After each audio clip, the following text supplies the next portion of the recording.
What's up, everyone? Jason Gilbo here at Fantasy Baseball Cafe. Looking ahead at the week for pitching.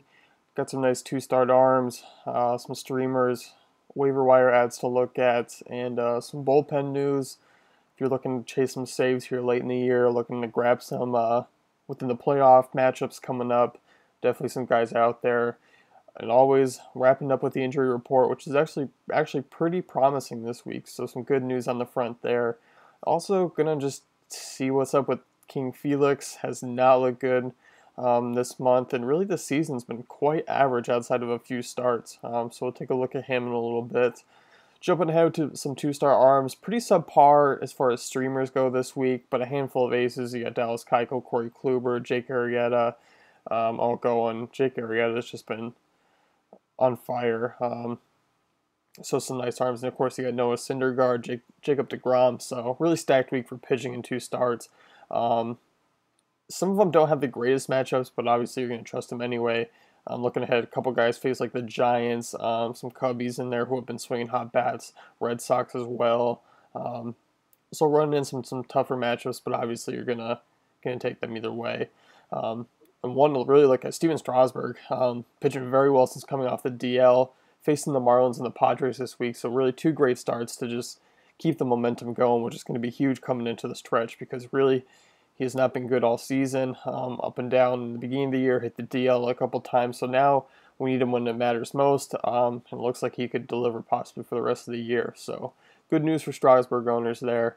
For streamers this week, two I really like, and I'm heading into the desert for them. Both lefties, Robby and Patrick Corbin. Both, I guess, if you look at their regular stats, probably make you squirm, and you're probably wondering why.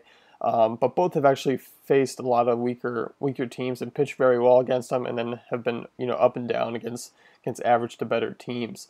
I mean, they both take on the Cardinals and the A's, and as we saw with the Cardinals, this offense in Petco, just awful against Ian Kennedy and Cashner so far, and a lot of strikeouts. So, those are against two righties. We usually expect them to do pretty well against righties, but they're going to face two lefties this week in Arizona. Like I said, last 2 weeks they've ranked 24th in WRC plus, and they ranked 22nd in offense against southpaws. The strikeout rate is huge too. I like Corbin and Ray both against those starts. And the A's offense isn't that great, although they don't strike out a ton, but should be some quality starts for both those guys there. So I really like those two. And then getting deeper, it's not a good look, and you can tell by these next few names.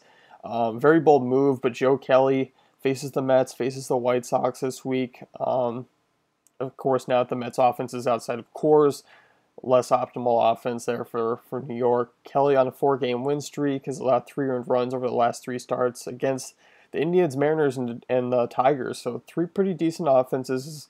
Really, Tigers he shut down pretty well, and the Indians with all those lefty bats. I mean, you gotta like the matchups, and I think Kelly's been pitching well enough to at least get on the radar if you're looking for a risk. Chicago, 19th in the league in offense against right-handed pitching. The Mets ranked 26th. Like I said, risky play, but Kelly's been pitching a lot better. So if you're chasing some innings and need some guys, it's just that kind of week, and Kelly's out there for 2 starts.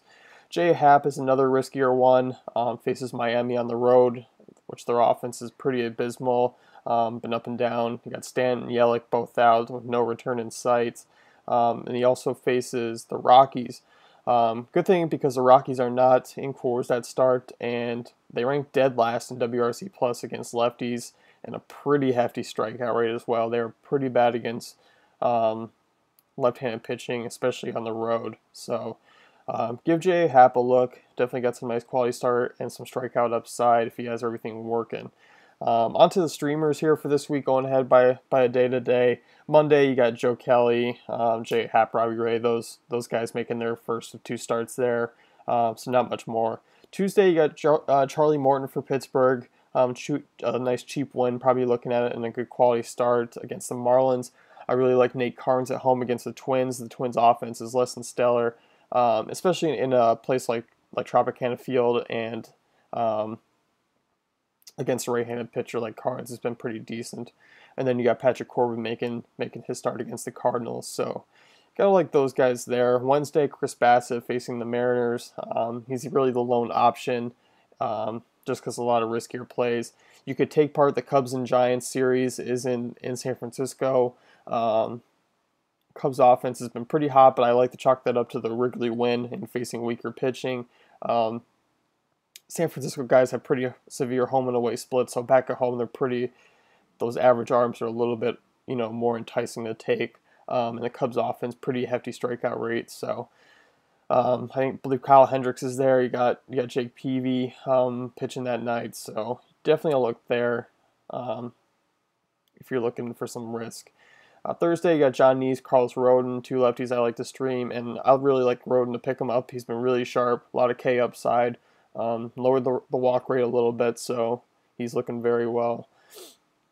Friday, you got Joe Ross. If he's still around in your league, go pick him up. He's earned his lineups or his rotation spot with the Nationals. He's looked really good. He's going to face the Marlins at home, so look for another solid start out of Joe Ross. Also, Ian Kennedy pitched very well against the Cardinals. He's going to get the Phillies. Maikel Franco out of the lineup. No more Chase Utley. Starting to dwindle down. They put some hits together every now and then.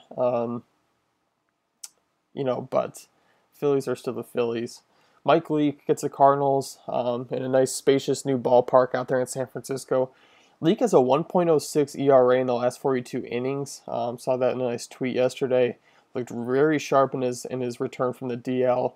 And he's had pretty good success against the Cardinals. He's went 16 innings in 2 starts, allowing 2 earned, and he's 1-1 against them. So really nice numbers for Leake there. I think he's a great pitcher. I think the move to San Francisco bodes well for him, just being a contact pitcher. So yeah, I like the move there. Saturday, a little risky once again. Up and down guy like Eduardo Rodriguez going to get the Mets in Citi Field, but got some nice high upside. They're not too strong against lefties. Luis Severino, the young Yankees prospect, starting against the Braves, and then Robby Ray making his second start.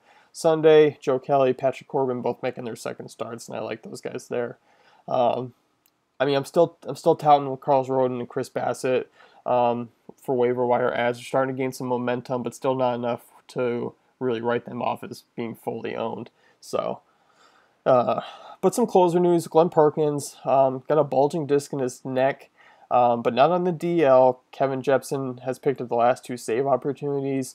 If Perkins does hit the DL, which maybe is a little unlikely just from the news coming out of Minnesota, Jepsen would be the guy to own. But it seems like he may be okay, but still worth a mention to keep the news on. The Red Sox were playing a little bit of a weird game with us with Tazawa and Gene Machi over there. So it was, Tazawa has picked up the last 2 saves. He was the guy we all expected to, but then all of a sudden the Sox threw out some different news that really threw us off track. But Tazawa's, wrapped up the last 2 saves and has the closer role. So Sean Doolittle coming back has looked great in his rehab assignments. Already noted he's going to get the return to the save opportunity. So a couple guys there if you're chasing saves still late in the year. Now King Felix, 3.74 ERA on the season, has given up 4+ runs in 4 of the last 5 starts, including that drubbing against the Red Sox and Arizona. xFIP is up from his career in norm. Strikeout rate has been mediocre really since June. August has just been a horrendous month. Not good news for King Felix owners heading down the stretch. Velocity is down this year. Is this a sign of an injury, which people have been speculating about, or just signs of an early career decline? I don't think that's the case. Could be a mental issue. Obviously, a pretty disappointing year for the Mariners. Came in with some high expectations. Been a big letdown. Been there a long time. He's been a career guy in Seattle, and could just be pitching pretty average lately, just due to his mental state of mind. But something's definitely off with him.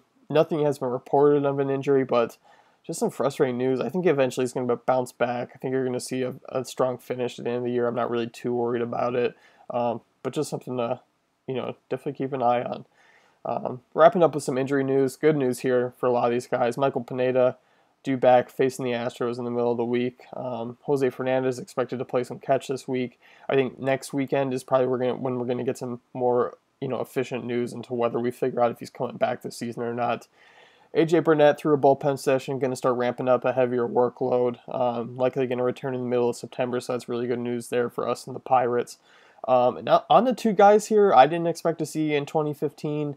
Marcus Stroman for the Blue Jays, going to throw a simulated game tomorrow and going to be stretched out even more later in the week. And then he's heading into a rehab assignment for AAA on August 29th. So really good news for the Blue Jays. The good thing with Stroman, it's not an arm issue. It's been, he had the knee issue. I doubt you'll see any value in 2015 with him. But good news for all you dynasty guys is he's healthy and recovering very nicely and could go into spring training just being full go, coming off a little bit of work in 2015. So that's nice news there. Also, it'd be a nice plus for him if he can get some work in for the postseason. They definitely need a little pitching help.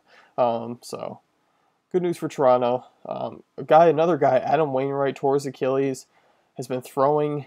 Going to throw a long toss this week, and now is scheduled to throw off a mound early September. Pretty crazy news for someone that just expected everyone expected back in 2016. Pretty impressive recovery time. They think he's going to be a bullpen guy. Doubt he gets stretched out in time for the postseason. So just something worth noting. So some really good news on the injury front, and that's going to wrap it up for the look ahead.